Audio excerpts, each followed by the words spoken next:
All right. Hey, everybody.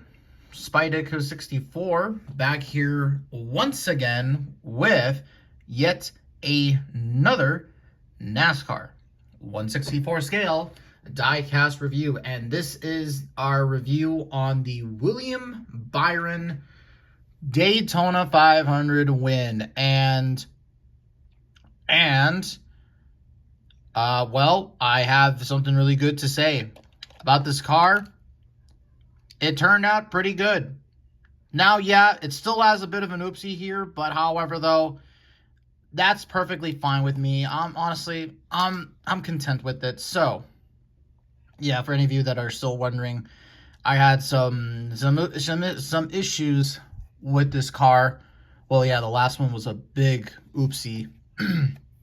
But fortunately, though, I was able to get my money back, and I was able to, and I just went ahead and I just bought just a replacement. So here's a quick look at the box right here. I'm trying to skim through this review pretty quickly since I do have some other stuff to do. But what's odd about this box is that this is just a standard race win box, I guess you could say.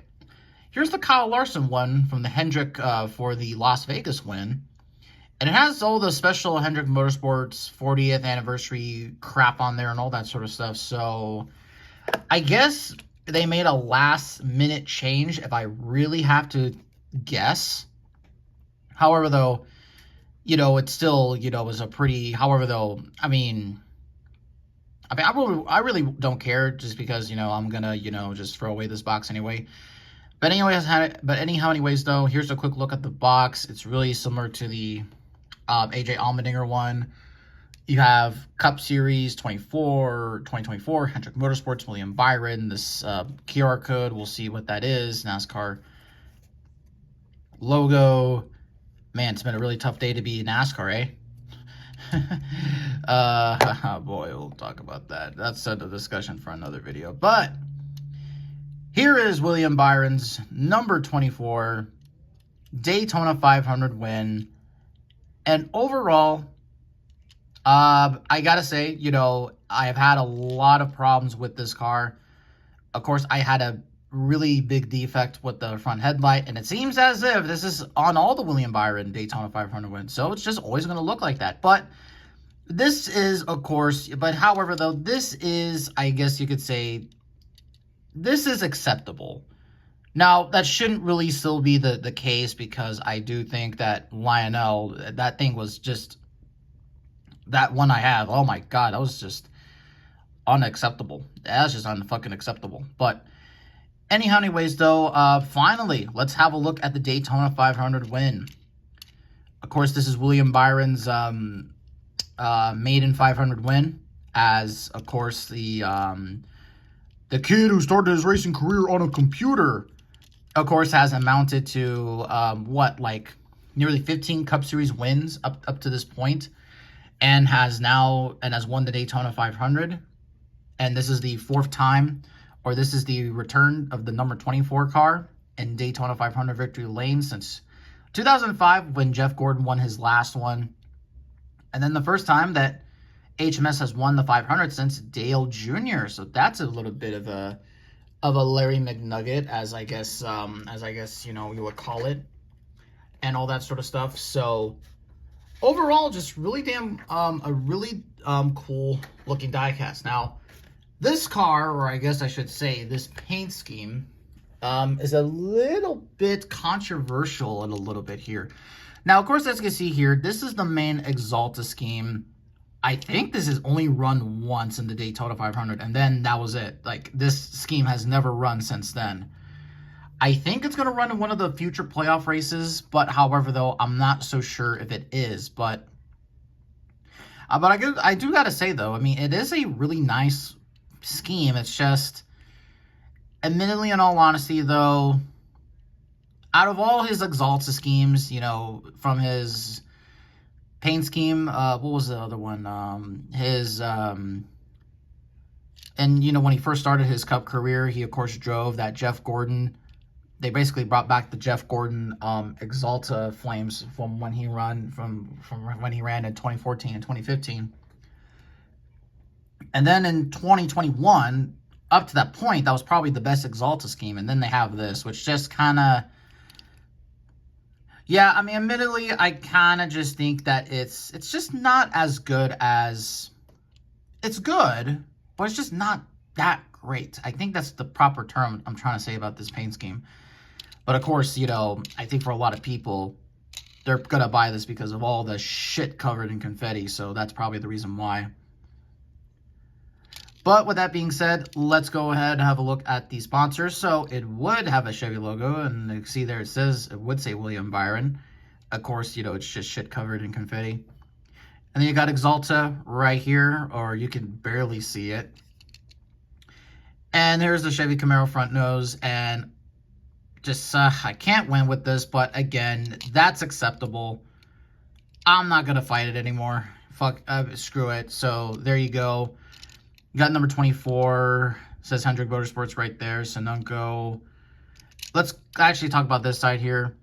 So you got Goodyear Gold tires, NASCAR Cup Series, number 24, William Byron, HendrickCars.com, Exalta, CHP, Relay, Liberty University. There's a 40th anniversary for Hendrick and Valvoline, and then Byron, Exalta. 24, Exalta, then on the back, it's probably the clean, right here, probably the cleanest part of the race car, Exalta, Valvoline, 24, Camaro. Of course, they're not going to have this in 2025. Of course, it's just going to be a Chevrolet, so basically, it's just going to be a Chevrolet. They're just running next year, so. And then there is the other side of the car, if you want to see that. So, this William Byron Daytona 500 win. So let's so since this is a race win version, let's have a look at the race win damage. Now, this car is basically shit covered in confetti. I mean, you have of course a lot on the hood or on the roof, basically from the back of the deck lid to the back windshield. It's just all covered in confetti, all covered, and yeah, I'm really am starting to really love these confetti details. I'm just really am. Look at here, the whole entire hood is just covered in confetti, and then here's the front end. You can see some dirt and grime in there, and this wasn't really, well, the ending to the 500 was a bit of a disappointment for me as a Ross fan, because he lost out on this race, but it doesn't really matter. I mean, because he has won a race, the Kubota tractor one. Of course, he has one already, so I really want to get that Kubota tractor scheme right there. But anyways, here is, of course, the, you know, the carbon fiber splitter detail right there. These little tips on the other side. See some confetti right there. And on the side, there's more confetti a little bit here. Yeah, you can see some more there. See some more there. Looks like he made some contact. Yeah, he looks like he made some contact right there. The back looks not really all that clean. There's some scuffs and all that sort of stuff. There's like some yellow pisting right there, and then yeah, see on this side it's a bit dirty. But yeah, not a really an awesome looking race win version, if you honestly ask me. So now this isn't going to be the only William Byron scheme that we're going to be reviewing. Of course, I want to also get my hands on the Martinsville race win. And again, I don't typically get too many race win versions of one drivers, but however, though, I wanted to get that just because that was a very special occasion. And I know that the Fox broadcast was hammering it in like, you know, it wasn't fucking tomorrow, but I mean, really, though, that Martinsville win, I mean, hey, it is a pretty big moment for Hendrick Motorsports and Co.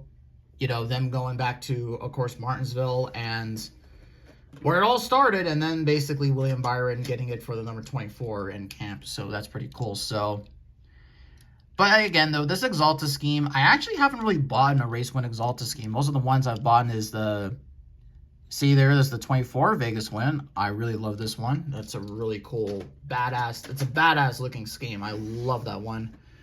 And then there was also, well, yeah, I'm not so sure if I can get it or not. Let's see, actually, yeah. And then there was this one. Yeah, I got quite a few with some William Byron wins, but the Exalta scheme he's run since 21. I love that one. And To be fair, and they are coming out with a really cool looking, brand new looking, what is it, William Byron paint scheme for Exalta and Raptor. And that Exalta one is beautiful, man. Like, shades of Jeff Gordon right there. However, I kind of wish William Byron, I mean, like, honestly, the reason why, and I'm going to just kind of sort of more or less talk about this since, you know, since we're talking about paint schemes and all that sort of stuff. And I actually have it here. I have my whole entire collection right here, but like this one right here, like this was William, I really love this one just because it's not, yeah, oh, well, look, there's an oopsie right there. Yeah, this was Lionel back in 2021. Oh, shit, this also has a little bit of a crooked one. I never noticed that. I never did a review on this, by the way, never did. But look at this, like, this is, like, I love it because this is, you know, one thing about, you know, when it comes to drivers driving these cars, you know, they're always going to get overshadowed, like, especially for William Byron and for Alex Bowman, they're always going to get overshadowed by the two greatest drivers that have driven those two cars, the 24 and 48, Jimmy and Jeff. I really like that one just because that one from 21, just because it was William Byron forming his own identity. Though still, though, I mean, anytime I see the flames, I mean, it's not bad. And to be fair, I mean, it probably is a marketing scheme, probably just to have, you know, William Byron support the flames, just so it kind of shows, hey, the 24 flame scheme, the legacy still continues. I'm just saying that maybe William Byron should continue his own legacy. So that's really kind of gonna end this review, guys. I wanted to do this last week, however, though, Lionel Racing pissed the can when it comes to these cars. Now, also at the same time as well, the die-cast mold chassis of Daniel Suarez's Atlanta win should be out soon. And then the Xfinity, the next Xfinity video should be out. And I wanted to show you all this, but, oh, look at that. My first ever custom. Gonna talk about this later, but wanted to show you that. I know it's not perfect. It's my first try, but I think I did a pretty damn good job. But just wanted to show you that. So there you go, guys. That is William Byron's Daytona 500 win. If you guys can do it, I would recommend maybe getting this in the NASCAR Authentics line, just because when you're in the store, you can actually check for the headlights. Please do not be like me. I'm kind of basically sort of lost, losing kind of here. But anyways, though, guys, that is William Byron's 2024 Daytona 500 win. Thank you all so much for watching, and we'll see you all in the next one.